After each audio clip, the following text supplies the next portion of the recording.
द्रौपदी, मैं तुम्हारी उपासना से अति प्रसन्न हुई। मांगो पुत्री, क्या मांगती हो?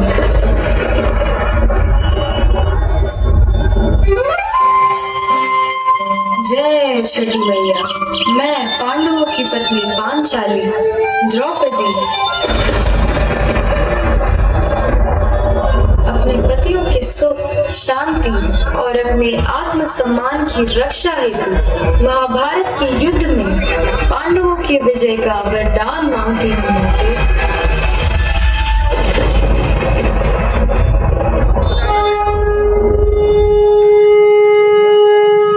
तथास्तु।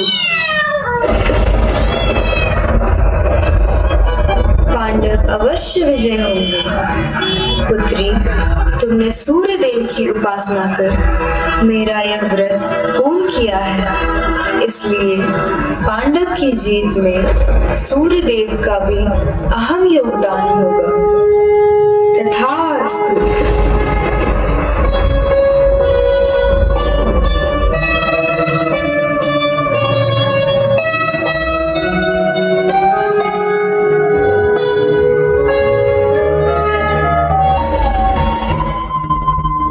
सूर्यदेव, आप तो सब देख रहे हैं, धर्म की रक्षा और विजय है। महाभारत का युद्ध आरंभ हो चुका है। पांडवों की विजय हेतु जयद्रथ की मृत्यु आज सूर्यास्त से पहले न हुआ तो अनर्थ हो जाएगा। ये वही जयद्रथ है जिसने द्रौपदी के चीरहरण से लेकर महाभारत युद्ध का कारण और चक्रव्यूह में अभिमन्यु के मृत्यु का कारण भी है। इसलिए इसकी मृत्यु आज तय है। आपसे आग्रह है सूर्यदेव कि आप सूर्यास्त से कुछ क्षण पहले अदृश्य हो जाएं, ताकि जयद्रथ भ्रमित होकर बाहर आ जाए और उसका वध सूर्यास्त से पहले हो सके।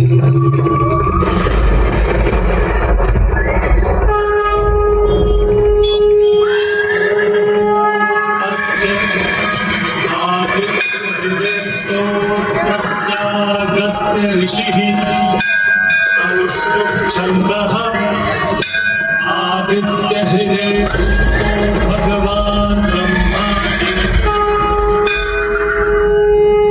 आप तो जगत के पालनहार हैं। इस महाभारत युद्ध का आरंभ भी आप हैं और अंत भी। द्रौपदी की सूर्य उपासना और छठ व्रत का वरदान अवश्य पूर्ण होगा। जय सिया की आज्ञा।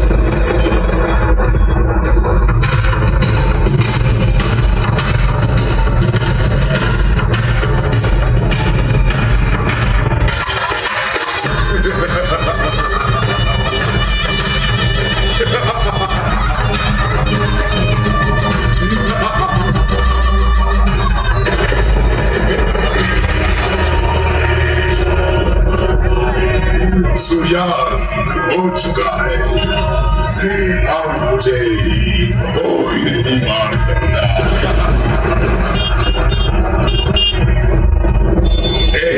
मेरा प्रण विफल हो गया। सूर्यास्त हो गया।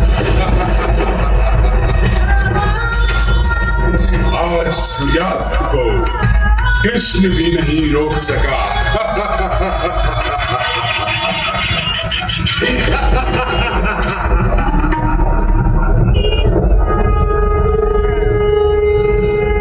जयद्रथ, तुमने छल से मेरे पुत्र को मारा है। तेरी मृत्यु तय है। देख, अभी सूर्यास्त होने में कुछ क्षण बाकी है, किंतु तेरे प्राण के ये ले।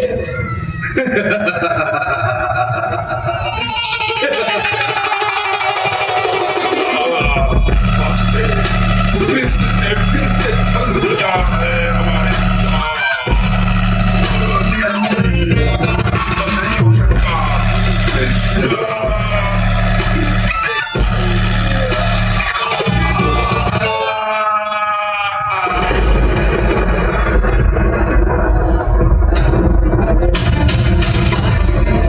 इससे छल नहीं, यह सब धर्म का मार्ग है। इस प्रकार कौरवों के एक एक योद्धा मारे गए और पांडव विजय हुए। महाभारत युद्ध समाप्त हुआ। सूर्यदेव की कृपा, छठ व्रत का वरदान और द्रौपदी का प्रण सफल हुआ। सत्य और धर्म की जीत हुई, किंतु अंततः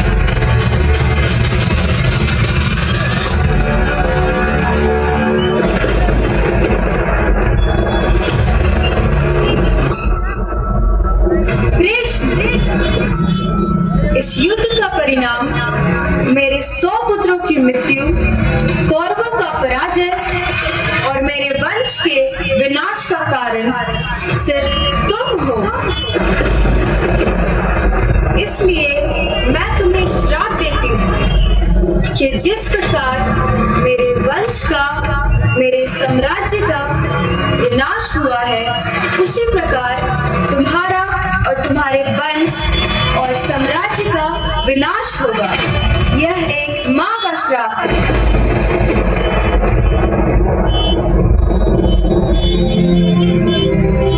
जैसी आपकी इच्छा माते। महाभारत युद्ध थम चुका था। कौरवों का अंत और पांडवों के जीत के पश्चात श्री कृष्ण ने द्वारका नगरी का निर्माण कराया और 36 वर्षों तक द्वारका नगरी में सुखी संपन्न प्रजा और साम्राज्य में शासन के साथ व्यतीत किया। किंतु अब वो क्षण आया, गांधारी का दिया हुआ वो श्राप।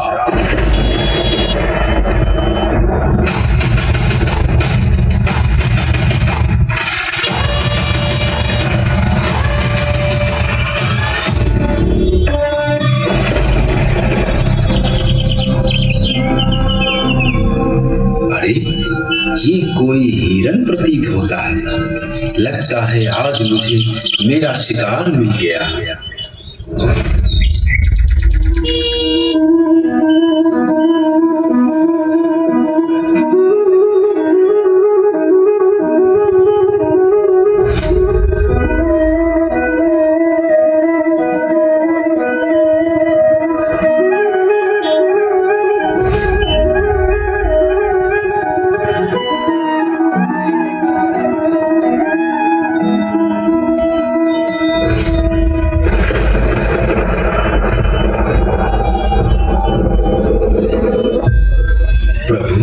ये मुझसे कैसा पाप हो गया, मैं आपको पहचान न सका प्रभु। मुझसे बहुत बड़ी भूल हो गई, मुझे क्षमा कर दे प्रभु, क्षमा कर दे। नहीं पुत्र, तुमने कोई पाप नहीं किया। तुम कोई साधारण मनुष्य नहीं, तुम तो राजा बाली हो, जिसे मैंने त्रेता युग में राम बनकर राजा बाली का वध झुककर और धोखे से किया था। सब कर्मों का फल है। तुमने कोई पाप नहीं किया पुत्र, बल्कि मुझे मुक्ति दी है। मेरा समय समाप्त हो, द्वापर युग का अंत।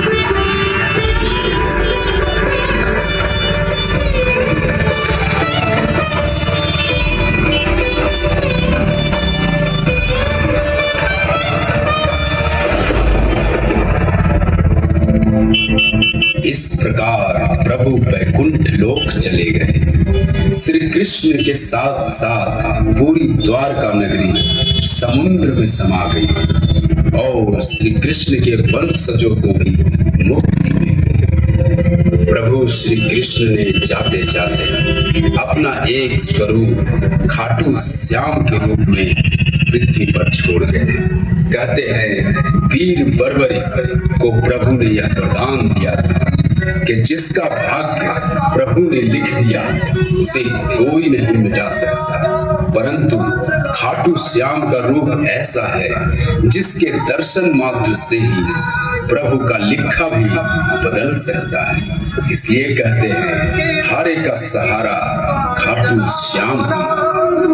मुश्किल में है दास तेरा अब जल्दी आना, तीन बाण के धारी तीनों बाण चलाना।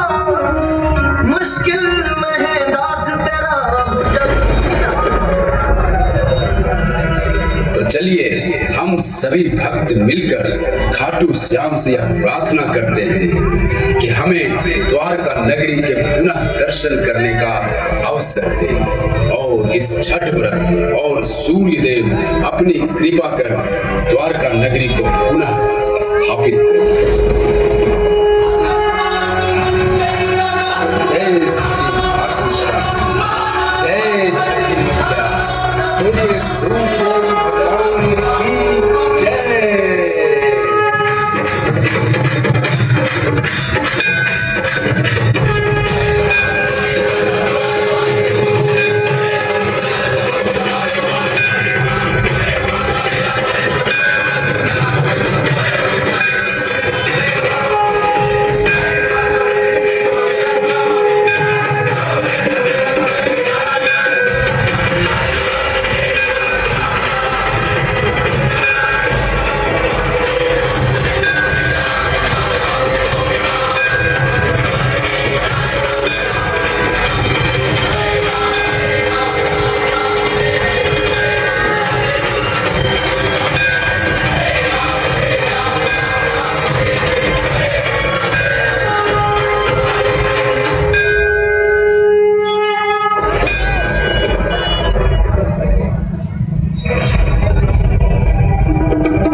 संपूर्ण दृश्य ऑपरेशन सिंदूर को समर्पित है। 22 अप्रैल 2025 को पहलगांव में हुए मासूम नागरिकों पर आतंकी हमले, जिसके जवाब में भारतीय सशस्त्र सेनाओं और सीमा सुरक्षा बल 6 और 7 मई 2025 को ऑपरेशन सिंदूर को पूरा कर अपने देश और देशवासियों पर हुए हमले का करारा जवाब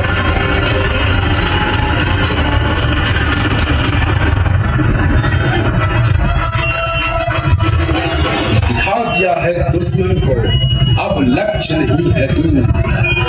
जो कायरता दुश्मनों ने दिखाई उसका जवाब दिया हमने भरपूर। एक और पराक्रम कर दिखाया हमने, 2 चुटकी सिंदूर की कीमत बताया हमने, जिसका नाम दिया ऑपरेशन सिंदूर।